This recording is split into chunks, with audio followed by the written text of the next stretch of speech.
الحمد للہ رب العالمین والصلاة والسلام علی اشرف الانبیاء والمرسلین وعلی آلہ واصحابہ اجمعین، اما بعد۔ جادو انسانی قدیم معاشروں کے اندر بھی کیا جاتا تھا، اور جادوگروں کی کہانیاں جناب موسیٰ علیہ السلام کے دور میں یہ جادو اپنے عروج کے اوپر تھا۔ جادو کا اثر ہر شخص کے اوپر ہو سکتا ہے، اور جادو کا توڑ بھی اللہ اور اللہ کے رسول صلی اللہ علیہ وسلم نے بتایا ہے، اللہ کی کتاب کے اندر بھی موجود ہے، اور حضور نبی کریم صلی اللہ علیہ وسلم کے فرمانوں کے اندر بھی موجود ہے۔ جادو حضور نبی کریم صلی اللہ علیہ وسلم کی ذات کے اوپر بھی ہوا۔ اللہ کے نبی صلی اللہ علیہ وسلم کے اوپر یہودیوں نے جادو کیا۔ ایک یہودی جادوگر بڑا مشہور تھا، لبید بن عاصم۔ سارے یہودی مل کے گئے اور اللہ کے نبی صلی اللہ علیہ وسلم کے خلاف اس کو کہا کہ جادو آپ کریں۔ اب اس نے کسی بھی طریقے سے حضور نبی کریم صلی اللہ علیہ وسلم کے بال مبارک اور ایک کنگھا منگوایا، اس کنگھے کے اوپر بال لپیٹے، اور پھر اس کنگھے کو نر کھجور کے پتوں کے اندر لپیٹ کے بئر زروان، ایک کنویں کا نام تھا، اس کے اندر ایک پتھر کے نیچے دبا دیا۔ اب اس کا اثر رسول پاک صلی اللہ علیہ وسلم کے اوپر یہ ہوا کہ اللہ کے نبی صلی اللہ علیہ وسلم تھکے تھکے رہتے تھے، طبیعت کے اندر بے چینی ہوتی تھی۔ جناب جبریل علیہ السلام اور جناب میکائیل علیہ السلام حاضر خدمت ہوئے، انہوں نے آ کے عرض کی، یا رسول اللہ آپ کے اوپر جادو ہوا۔ تو اللہ کے نبی صلی اللہ علیہ وسلم نے ارشاد فرمایا کہ اس کا کیا حل ہے؟ ارشاد فرمایا کہ یہ جادو ہوا اور اس کنویں کے اندر رکھا ہوا ہے، وہی حل ہے کہ اس کو نکال دیا جائے۔ اللہ کے نبی صلی اللہ علیہ وسلم نے وہ نکلوا لیا، جو پتھر کے نیچے وہ کنگھا رکھا ہوا تھا، تو رسول پاک صلی اللہ علیہ وسلم کی طبیعت بحال ہو گئی۔ جو لبرل لوگ ہیں وہ کہتے ہیں کہ رسول پاک صلی اللہ علیہ وسلم معاذ اللہ کچھ ایسا کہہ دیتے تھے جو نہیں کہنا چاہیے تھا۔ کوئی ایک حدیث بھی موجود نہیں ہے، کوئی ایک بھی ثبوت ان کے پاس موجود نہیں ہے، خب سے باطن ہے جو حضور نبی کریم صلی اللہ علیہ وسلم کی ذات سے یا دین اسلام سے وہ رکھتے ہیں، اس کا اظہار کرتے ہیں۔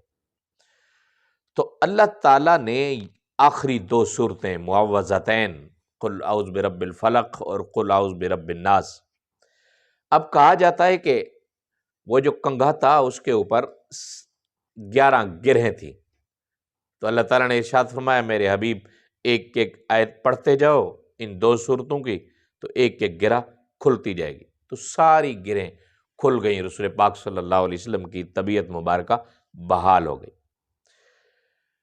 اب جو جادو کرتے ہیں لوگ، وہ شیاطین سے عمل لیتے ہیں۔ اگر کوئی جادوگر مستقل کسی شیطان کو، کسی خبیث جن کو اپنا ممد اور معاون سمجھتا ہے، تو وہ اسی ٹائم کافر مرتد ہو جاتا ہے، اس لیے کہ مستقل مددگار اور مستقل معاون اللہ کی ذات ہے۔ تو اگر کوئی ایسا جادوگر ایسا ہی عقیدہ رکھتا ہے تو کافر اور مرتد ہو جاتا ہے۔ پھر جو جادو کرواتا ہے اگر اس کا بھی یہی عقیدہ ہے تو وہ بھی کافر ہو جاتا ہے، اور جو اس جادو کے اوپر یقین رکھتا ہے وہ بھی کافر ہو جاتا ہے۔ لیکن کوئی ایسا جادوگر ہے تو وہ اس کے اوپر مستقل ممد اور معاون نہیں سمجھتا شیاطین کو، خبیث جنوں کو، جو شیاطین جن ہیں وقتی طور پر انہیں ممد اور معاون سمجھتا ہے اپنا، تو وہ بھی فاسق و فاجر ہے اور فساد فی الارض کا ذریعہ ہے۔ حاکم وقت کے اوپر ضروری ہے اس کو قید و بند میں رکھنا، اس کی اصلاح کرنا، اس کے اوپر بھی توبہ واجب ہے۔ تو اللہ کے نبی صلی اللہ علیہ وسلم نے جہاں ایک کبیرہ گناہوں کا ذکر کیا، وہاں جادو کا بھی ذکر کیا، کہ جہاں جس کبیرہ گناہ کا بتایا گیا کہ شرک کرنا، والدین کی نافرمانی، کسی ناحق قتل کرنا، اسی جگہ کے اوپر جادو کا بھی ذکر کیا گیا کہ جادو بھی اسی زمرے میں آتا ہے۔ جب تک سچے دل کے ساتھ توبہ نہ کی جائے تو یہ جادو والا گناہ معاف نہیں ہوتا، بشرطے کہ اس کا عقیدہ یہ ہو کہ یہ شیطان اور جن مستقل ممد اور معاون نہیں ہیں۔ اگر اس کا پہلا عقیدہ ہے ان کو مستقل ممد اور معاون سے، ممد کا مطلب ہوتا ہے مدد کرنے والے، معاون کا مطلب ہوتا ہے تعاون کرنے والے، مدد کرنے والے، اگر وہ اللہ کی طرح معاذ اللہ ان کو سمجھتا ہے تو مرتد اور کافر ہو جاتا ہے، اور حاکم وقت کی یہ ذمہ داری ہے کہ مرتد کو وہ قتل کروائے۔ آج کل جس دور میں ہم جیتے ہیں، لوگ دھڑا دھڑ جادو کرواتے ہیں، دھڑا دھڑ، کسی کو ہنستا مسکراتا دیکھ کر اس کے اوپر جادو کر دو جی۔ اور یہی شیطان کی چال ہے، جناب آدم سے ان کو یہی سب سے بڑی دشمنی، اور جناب آدم کی اولاد سے بھی یہی سب سے بڑی دشمنی ہے کہ وہ آدم کی اولاد کے اوپر آج بھی شیطان کے چیلے اور شیطان کی ذریت، جس کو قرآن نے کہا جو شیطان کی ہر بات مانتے ہیں، وہ اس کو ایسی حالت میں دیکھنا چاہتے ہیں کہ کسی حالت میں سکون نہ ہو۔ اور اللہ کے نبی صلی اللہ علیہ وسلم نے اس کا حل بھی بتایا۔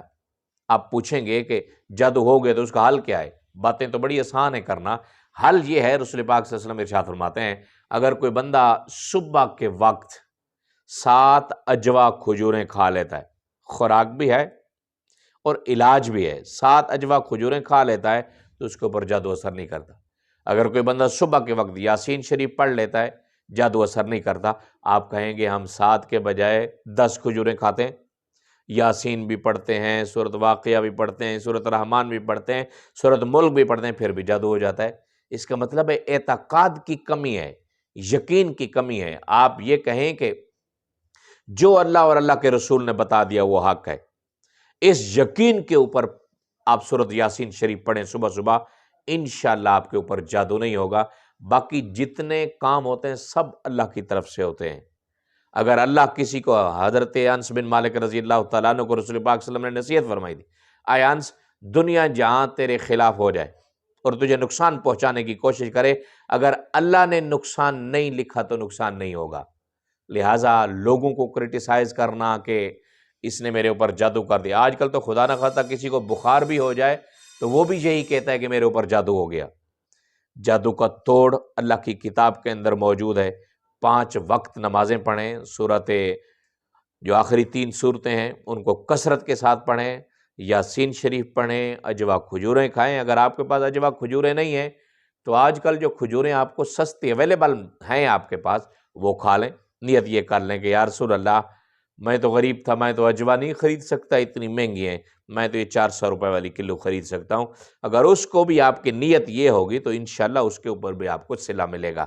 اللہ تعالیٰ ہم سب کو اس موذی کام سے بچنے کی توفیق عطا فرمائے، اور جو لوگ اس کے اندر مبتلا ہیں اللہ تعالیٰ ان کو نجات عطا فرمائے۔ بآخر دعوانا الحمدللہ رب العالمین۔